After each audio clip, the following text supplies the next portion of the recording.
Dilarang coblos lebih dari satu. Dilarang coblos lebih dari satu. Nih, tolong dong dipanggilin. Bawa pulang nih si nenek nih. Ini namanya kalian mengiring orang manusia lain jadi bodoh. Saya yakin kalaupun ke MK nggak ada hubungannya. Ganjar sentil IMS yang dibuka Jokowi. Dulu Inul Daratista kalian zolimi. Lihat akhirnya. Tidak lama Inul diangkat derajatnya dan kaya raya.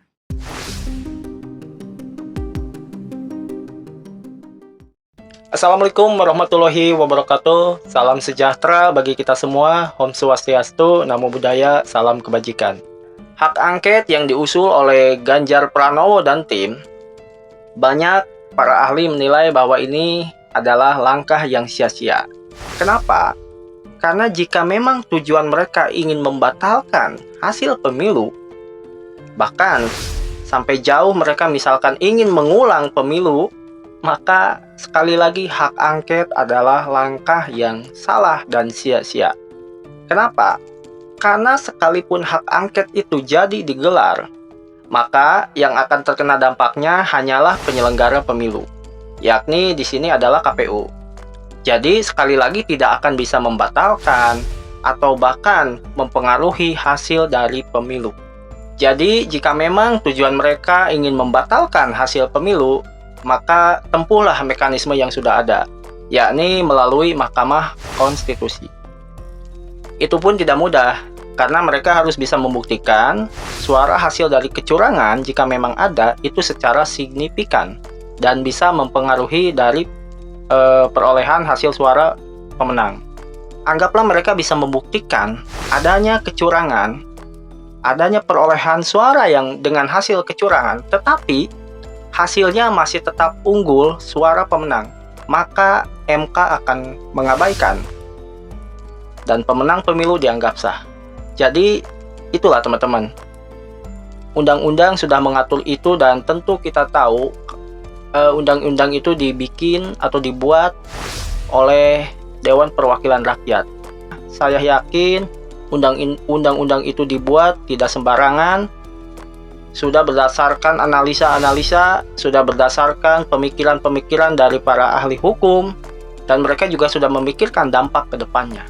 Karena logikanya gini teman-teman, seandainya pemilu ini selalu mudah untuk dituntut atau dibatalkan, anggaplah, karena hanya ada kecurangan 1 atau 2, maka seperti yang dikatakan oleh Pak Mahfud MD, pemilu ini gak akan pernah selesai-selesai.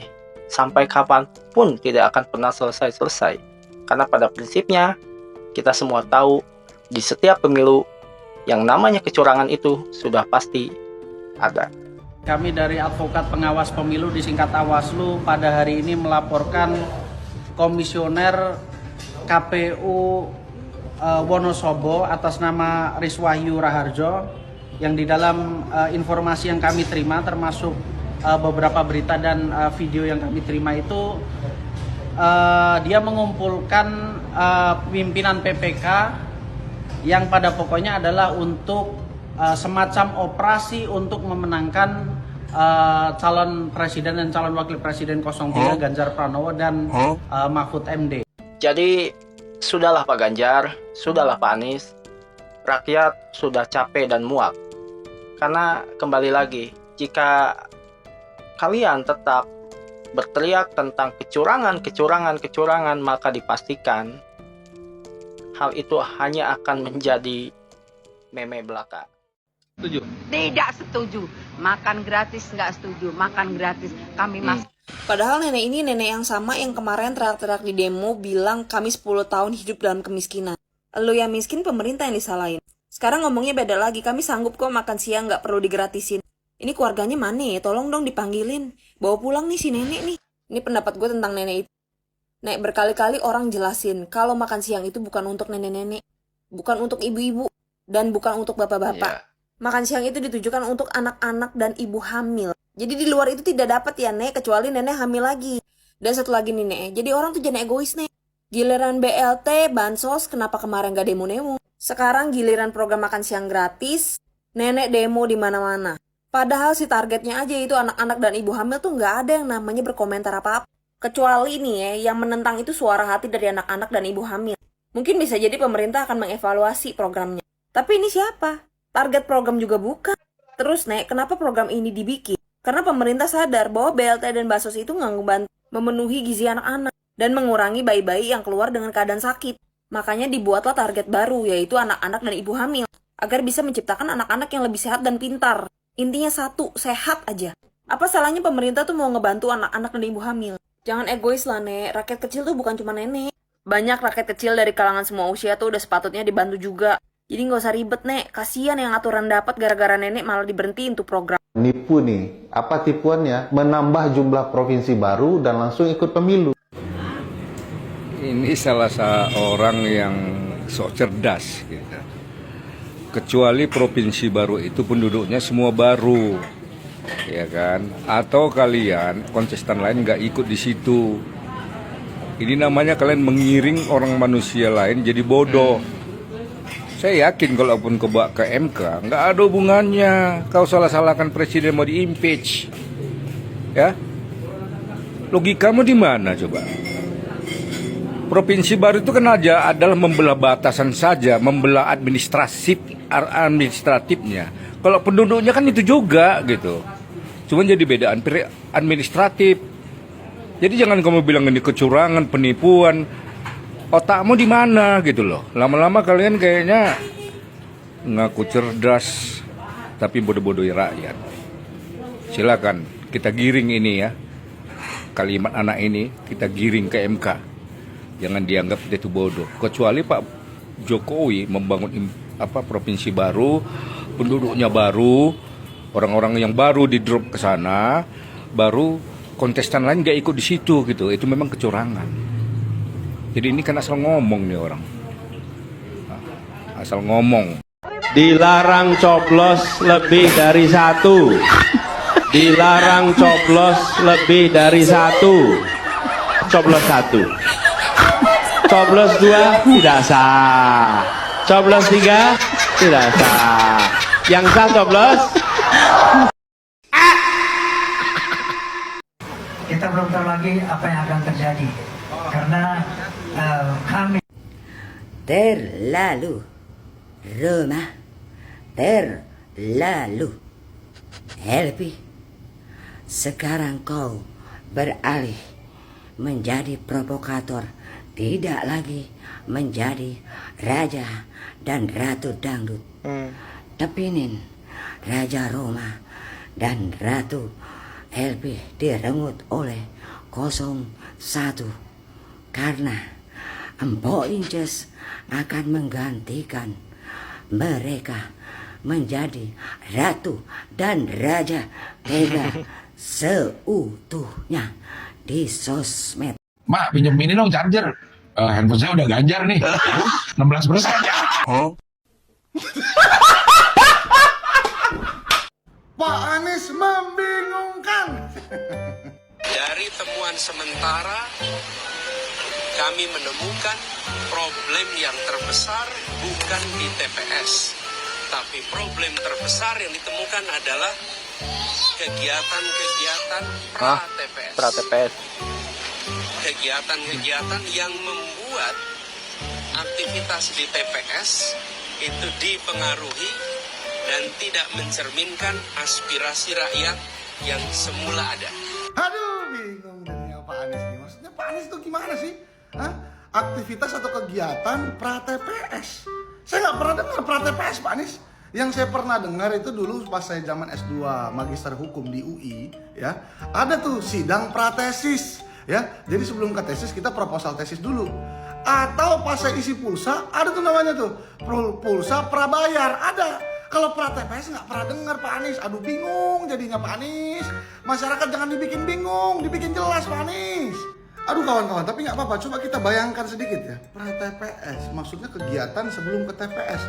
Oh, Oh, maksudnya mungkin paslon lain kerjasama sama para suami-suami satu kecamatan atau satu kota ya pada malam sebelum ke TPS tanggal 13-nya malam, suami-suami tuh kasih sambal banyak-banyak ke istrinya makan, ya kan, pecel-pecel tuh, ya kan, dibikin sakit perut.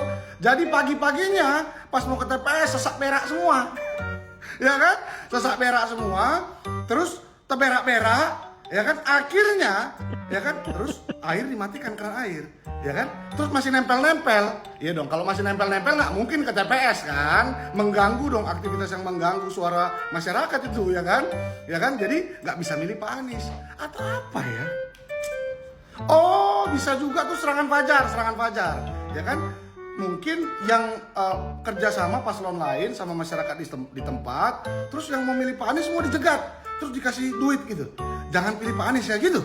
Atau gimana Pak Anies? Jangan membingungkan lah, tolong.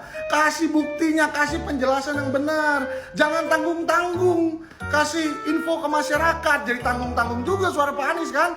Terserah kalian lah kawan-kawan kalau masih mau percaya Pak Anies. Tapi kalau nggak percaya Pak Anies dosa. Karena nggak milih Pak Anies aja dosa. Gimana menurut kawan-kawan? Coba tulis di kolom komentar. Ganjar sentil IMS yang dibuka Jokowi. Pameran ini laku nggak ya? Ganjar. Bapak masih bisa sempet-sempetnya ya Pak mikirin pameran. Dikala suara Bapak di Pilpres itu sendiri nggak laku. Ini Bapak fokus urusin hak angket aja. Mumpung masih didukung sama PDIP dan disusul sama Partai Nasdem. Karena nanti kalau misalkan Pak Surya Paloh sudah dikasih jatah kue sama Pak Jokowi, semuanya pasti berubah. Udahlah Pak, stop nyinyir. Mendingan fokus bagaimana rencana Bapak untuk memenangi Pilpres selanjutnya. Oke? Pokoknya sekarang nih Pilpres udah selesai. Gue pengen ngingatin, kita harus kembali lagi ke dunia nyata, melakukan pekerjaan kita sebagaimana seharusnya. KPU biadab! KPU biadab! Jangan pengecut kamu KPU! KPU biadab! Dulu Inul Daratista kalian zolimi. Lihat akhirnya. Tidak lama Inul diangkat derajatnya dan kaya raya. Sekarang kalian yang sudah tidak muda lagi membuat ulah, menggali kuburan kalian sendiri. Kenapa itu? Kalian mengatakan ingin pemilu yang jujur, adil, dan tidak curang. Kalian sudah seujon loh. Ya? Kalian sudah seujon. Kalau ingin berkata curang, sertakan bukti-buktinya. Jangan asal bicara. Terus, katanya amanah. Amanah itu maksudnya apa nih? Amanah untuk rakyat apa untuk kalian sendiri? Di saat nanti presiden pilihan kalian, amanah untuk menghibahkan, ya, menghibahkan yang kalian minta, seperti yang dia hibahkan ke istrinya. Berapa puluh miliar itu, dana hibah, ya kan? Terus,